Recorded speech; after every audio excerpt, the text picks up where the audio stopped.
नमस्कार साथियों, एक बार फिर से मैं अवनीश कुमार श्रीवास्तव ज्ञानदा अकेडमी के ऑनलाइन प्लेटफॉर्म में आप सभी का स्वागत करता हूं। और जैसा कि आपको पता है कि हम प्राचीन भारत के बारे में क्या कर रहे हैं, पढ़ रहे हैं।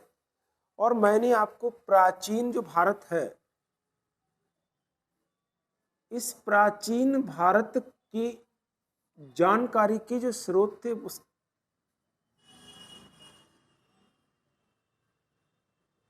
क्या पढ़ाया था मैंने आपको, प्राचीन भारत की जानकारी के स्रोत को मैंने आपको पढ़ाया था। और प्राचीन भारत की जानकारी के स्रोत थे, उसमें पहला हम लोग पढ़ रहे थे धर्म ग्रंथ। क्या पढ़ रहे थे उसमें? पहला धर्म ग्रंथ के बारे में पढ़ रहे थे।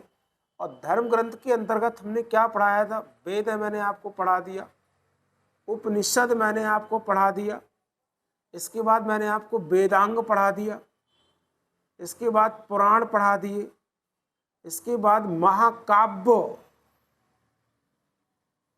और स्मृतियां।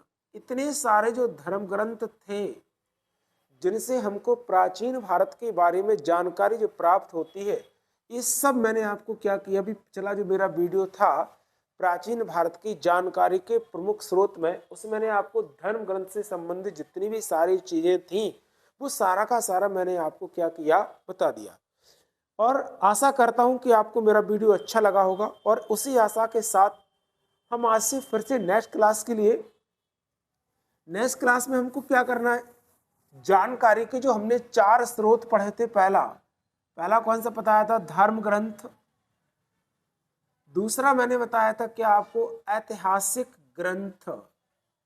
तो आज हमको क्या करना है, इस ऐतिहासिक ग्रंथ के बारे में क्या करना है, पढ़ना है। इस ऐतिहासिक ग्रंथों से हमको, इन ऐतिहासिक ग्रंथों से हमको प्राचीन भारत के बारे में या प्राचीन वंशों के बारे में क्या क्या जानकारी प्राप्त होती है, वो सारा का सारा हम क्या करेंगे, आज पढ़ेंगे। तो लगातार वीडियो को देखते रहें, स्किप ना करें। और अगर वीडियो आपको अच्छा लगता है तो प्लीज उसे कमेंट में जरूर बताएं कि आपको मेरा वीडियो कैसा लगता है। चलिए हम स्टार्ट करते हैं। ऐतिहासिक ग्रंथ हमको पढ़ना है।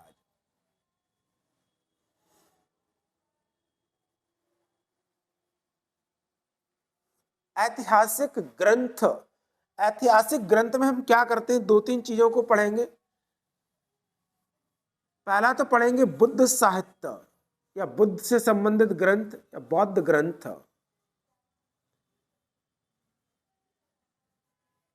फिर पढ़ेंगे जैन साहित्य। और तीसरा पढ़ेंगे लौकिक साहित्य।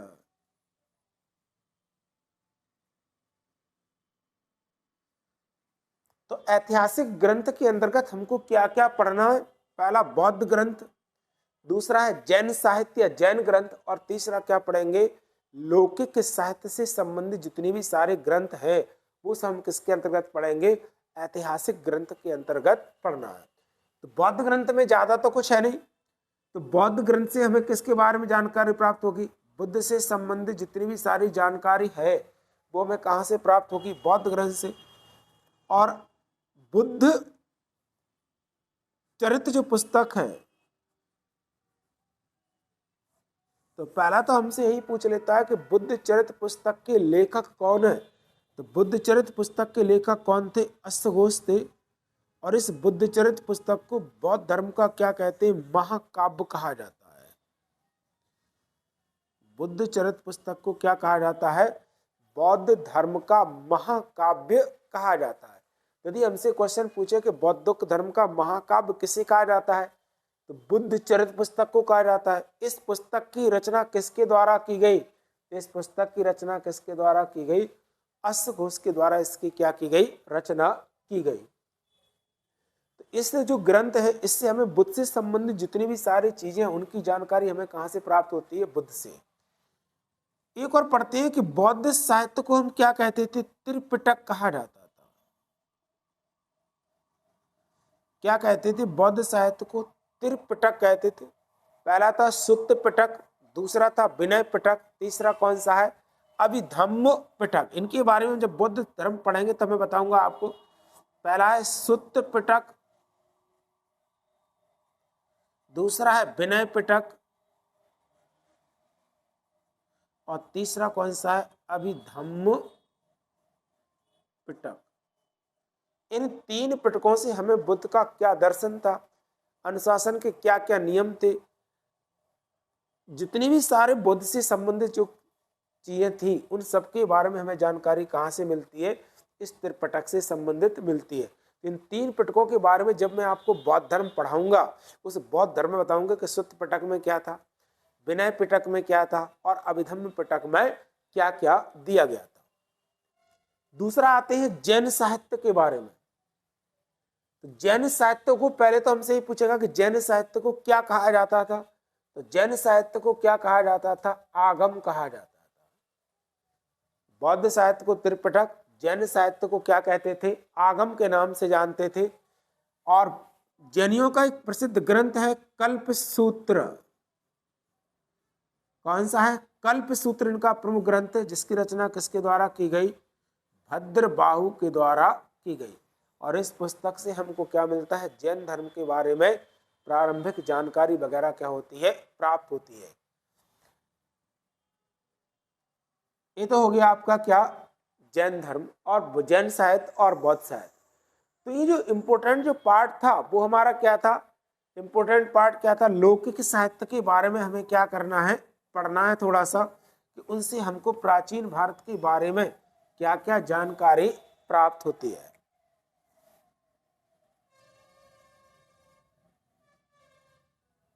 लौकिक साहित्य, इसमें हम पहली पुस्तक पढ़ते हैं अर्थशास्त्र के लिए। क्या पढ़ते हैं, अर्थशास्त्र। क्या पढ़ेंगे, अर्थशास्त्र। इसको इकोनॉमिक्स नहीं पढ़ना है, अर्थशास्त्र ये नाम है। अर्थशास्त्र पुस्तक का लेखक कौन था, कौटिल्य। अर्थशास्त्र पुस्तक का लेखक कौन था, कौटिल्य। इसे ही क्या कहते हैं, चाणक्य भी कहते हैं, और इसे ही क्या कहते हैं, विष्णुगुप्त के नाम से भी इसे जानते हैं। हमसे अलग से पूछ सकता है कि अर्थशास्त्र पुस्तक का लेखक कौन है, तो कौन था, कौटिल्य। इसी का नाम क्या था, चाणक्य, और इसी का नाम क्या था, विष्णुगुप्त के नाम से भी इसे जानते हैं। ये भारतीय राजनीति पर आधारित पहला ग्रंथ था।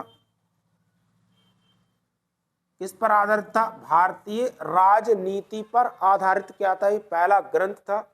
और अर्थशास्त्र का जो लेखक था कौटिल्य, किसके दरबार में था, तो मौर्य वंश के दरबार में था या मौर्य काल में था। तो इससे हमें मौर्य वंश की सामाजिक स्थिति कैसी थी, धार्मिक स्थिति कैसी थी और इसकी राजनीतिक स्थिति कैसी थी, इसके बारे में जो हमको प्रारंभिक जानकारी प्राप्त होती है वो किस पुस्तक से प्राप्त होती है, अर्थशास्त्र पुस्तक से क्या होती है, प्राप्त होती है। तो कौटिल्य के द्वारा रचित जो अर्थशास्त्र पुस्तक है उससे हमें मौर्य वंश की स्थापना और नंद वंश के पतन के बारे में जो प्रारंभिक जानकारी प्राप्त होगी वो हमें किस पुस्तक से प्राप्त होती है, अर्थशास्त्र पुस्तक से क्या होगी, प्राप्त होगी। ये तो थी हमारी पहली पुस्तक।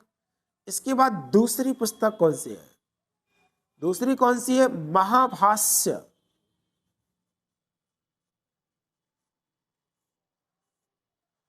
कौन सी है, महाभाष्य। मैंने आपको पुस्तकें जब लर्न कराई थी उसमें मैंने आपको महाभाष्य पुस्तक में बताया था कि महाभाष्य पुस्तक के लेखक कौन है।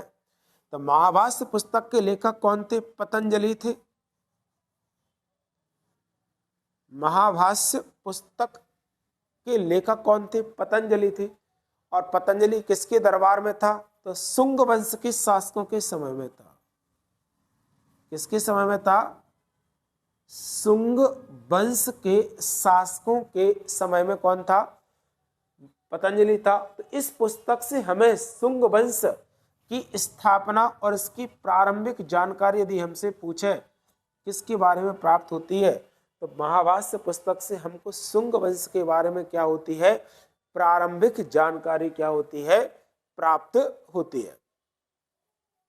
अब तीसरी जो पुस्तक है वो कौन सी है, मालविकाग्निमित्रम।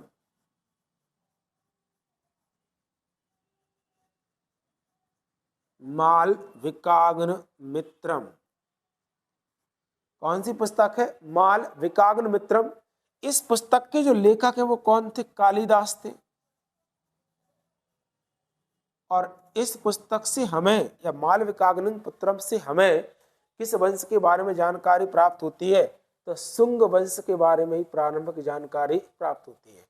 ऐसा बताते हैं जो शुंग वंश का शासक था अग्निमित्र, उसकी प्रेम कहानी को इसमें क्या किया, वर्णित किया गया है।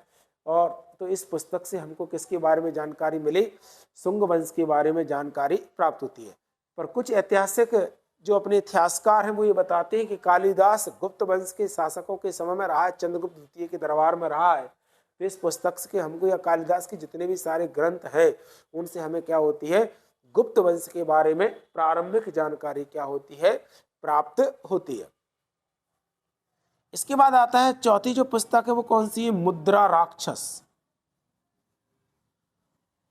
कौन सी है? मुद्रा राक्षस।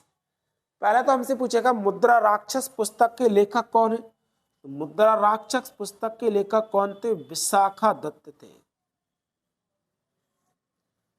कौन था? मुद्रा राक्षस पुस्तक का लेखक विशाखा दत्त था। और इस पुस्तक से हमको क्या मिला? नंद वंश के पतन। किस वंश के? नंद वंश के पतन और मौर्य वंश की स्थापना की जो जानकारी थी वो हमको कहाँ से प्राप्त होती है? वो हमें कहाँ से प्राप्त होती है? इसी पुस्तक से प्राप्त होती है। नोट करना हो तो आप इसको नोट कर लीजिए। इसके बाद अगली पुस्तक क्या करते हैं, हम 1 मिनट से पढ़ते हैं।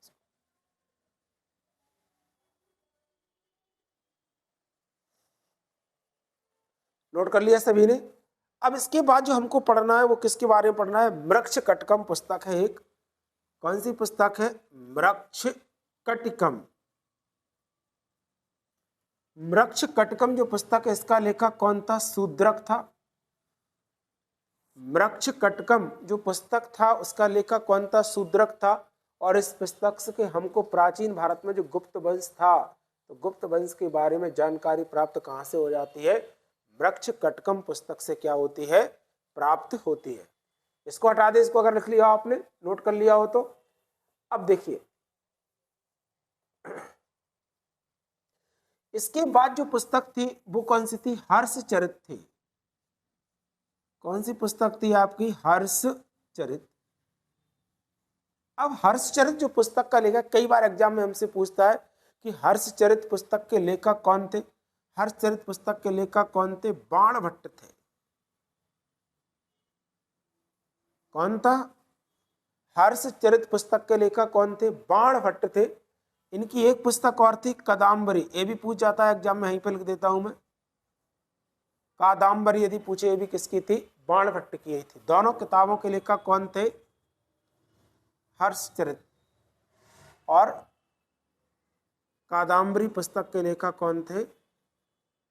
बाणभट्ट। इस पुस्तक से जो है, इस पुस्तक से हमें किस वंश के बारे में जानकारी प्राप्त होती है? तो हम कह सकते हैं हर्षवर्धन के विषय में जो प्रारंभिक जानकारी है वो हमें कहाँ से प्राप्त होती है?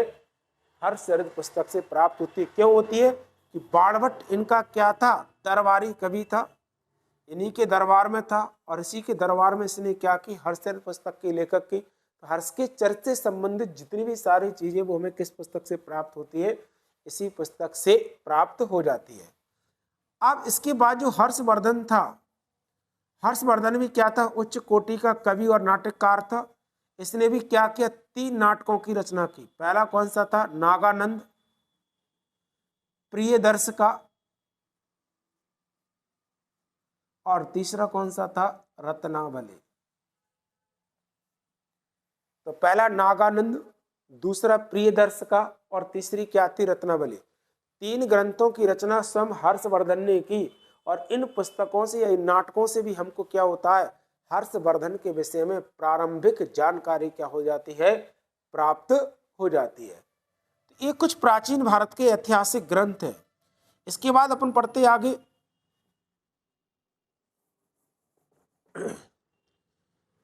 राजतरंगिणी।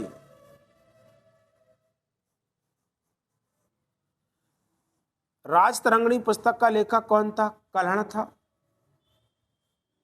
राजतरंगिणी जो पुस्तक थी, इस पुस्तक का लेखक कौन था? कल्हड़ था। और इस पुस्तक से हमें यदि पूछे किस वंश के बारे में जानकारी मिलती है, तो कश्मीर का जो इतिहास है, इस कश्मीर के इतिहास की प्रारंभिक जो जानकारी है, तो कश्मीर के इतिहास की प्रारंभिक जानकारी हमें कहाँ से प्राप्त होती है? कल्हड़ की पुस्तक राज तरंगिणी से क्या होती है? प्राप्त होती है। अभी जो एग्जाम हुआ बीच में, उस एग्जाम में पूछा कि कल्हड़ ने राज तरंगिणी पुस्तक की रचना किस सदी में की? किस सदी में की थी? तो 12वीं सदी में की। किस सन में की? तो 1130 के आसपास, 1132 के आसपास इसने क्या की? इस पुस्तक की क्या की? रचना की। इस समय यहाँ पर कश्मीर का शासक कौन था? तो जय सिंह था। यह हम कह सकते हैं कि राज तरंगिणी का लेखक जो कल्हड़ था, वो किसके दरबार में था या किसका दरबारी कवि था? तो जय सिंह का क्या था? दरबारी कवि था। ऐसे ही बहुत सारे जो लेखक हैं, जैसे कर्पूर मंजरी है, काव्य मीमांसा है, कर्पूर मंजरी और काव्य मीमांसा, काव्य मीमांसा, इन दोनों पुस्तकों का लेखक कौन था? राजशेखर था। कौन था? राजशेखर। और इस पुस्तक से अगर हमसे पूछे किस वंश के बारे में जानकारी मिलती है, तो जो प्रतिहार वंश था, उस वंश के बारे में हमें थोड़ी बहुत जानकारी कहाँ से प्राप्त हो जाती है? इन पुस्तकों से प्राप्त हो जाती है। तो ये हमारे पास जितने भी सारे ग्रंथ थे, और भी कालिदास की बहुत सारी पुस्तकें हैं, अमर सिंह की पुस्तक अमरकोश है, इतने सारे ऐतिहासिक ग्रंथ हैं जो हम जब प्राचीन भारत को हम पढ़ेंगे, तो जो शासक को हमें पढ़ना है, उस शासक के अंतर्गत जो भी दरबारी कवि आएगा, वो जिस पुस्तक को लिखेगा, उसी समय हम इसको क्या करेंगे? साथ साथ में पढ़ते जाएंगे। तो जिस वंश के बारे में हमको ज्यादा जानकारी प्राप्त हुई, उसको हमने क्या किया? ज्यादा पढ़ लिया। और जिस वंश के बारे में जानकारी के स्रोत का अभाव रहा है, उसको हमने क्या किया है? कम करके ऐसे ही छोड़ दिया है। तो प्राचीन भारत की जानकारी का दूसरा स्रोत तो क्या हो गया आपका? यही हो गया। तीसरा स्रोत था विदेशी यात्रियों का विवरण। मैं आपको छोटा छोटा वीडियो इसलिए और पढ़ा रहा हूँ कि छोटे वीडियो रहेंगे तो आपको क्या हो जाएगा? जल्दी से याद हो जाएगा। देखो, मेन पर्पज हमारा है क्या? कि आपको याद कराना है। लंबा वीडियो 1 घंटे का वीडियो डाल दूं, आपको याद ही नहीं हो रहा, आप देखोगे नहीं। शॉर्ट वीडियो में आपको ये फायदा रहता है कि 10-15 मिनट का जो वीडियो रहता है, उसको हम क्या करते हैं? जल्दी से देख लेते हैं। यदि हमने पहले से पढ़ा और एक बार वीडियो को और देख लिया, तो फटाफट क्या होता है? हमारे दिमाग में रिकॉल होता जाता है, और रिकॉल होता जाता है कि हमने ये पढ़ा, ये पढ़ा, ये हमें आ रहा, ये हमें आ रहा, फटाफट क्या होता है? उससे याद होता है। तो नेक्स्ट जस्ट इसी के बाद जो वीडियो डलेगा वो होगा विदेशी यात्रियों के विवरण। उसमें कौन कौन से विदेशी यात्री थे जिनसे हमें प्राचीन भारत के बारे में क्या मिलती है? प्रारंभिक जानकारी प्राप्त होती है। तो नेक्स्ट वीडियो में आपको वो पढ़ा दूंगा। और इसके बाद फिर लास्ट बचेगा पुरातात्विक साक्ष्य, आर्कियोलॉजिक एविडेंस। तो इस तरह से हमारी जानकारी के जो भी स्रोत होंगे वो क्या हो जाएंगे? कंप्लीट खत्म हो जाएंगे। देन उसके बाद हम पढ़ेंगे सिंधु घाटी की सभ्यता, इंडस वैली सिविलाइजेशन। वीडियो अच्छा लगा तो प्लीज से लाइक करें, कमेंट करें, सब्सक्राइब करें, और मुझे बताएं कि आपको मेरा वीडियो कैसा लगता है। तब तक के लिए जय हिंद, जय भारत। नेक्स्ट वीडियो में आपसे फिर मिलता हूँ।